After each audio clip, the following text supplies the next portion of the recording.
So, hello guys, ito na ang part 2. So, yan. Kinakabahan ako. Wait lang. Kukunin ko muna yung salamin ko. Huwag kayong dyan. Kasi, kahit may salamin ako dyan. Kasi may filter ako. Huwag kayong judgmental kung may filter ako. So, ito ang aking salamin. Nahiwagang salamin. Wait lang.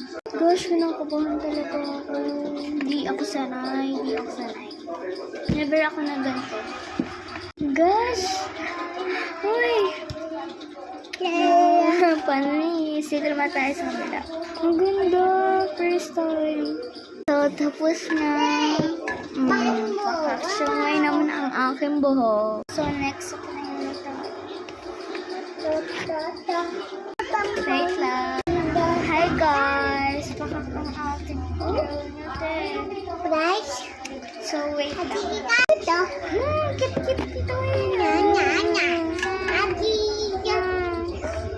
Hello. Ayan naman ang ate niya. Ayan. Hello. Wait lang. Yan ang kukulit. O yan. So, ayan.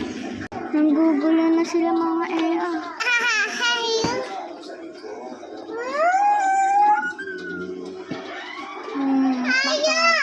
Hi. So, ayan ang ano guys.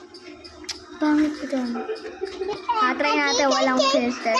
Wala guys, pangit pag walang filter. Parang may filter pa rin. Wait lang, tingnan nyo. Wag na, pangit talaga siya. Para siyang kulay orange. Kaya nagpipilter talaga ako. Papakita ko sa inyo yung final resort. Resort ulit. Ganda mo, alip ako. Ang ganda ng number 3. Bilisan pa lang yun. So, wait. Number 3. Sa mamaya mag-story time mo sa inyo. Horror. Basta kwento sa buhay ko. So, yun lang. See you on part 3 na lang. So, bye-bye. See you on part 3. Bye-bye.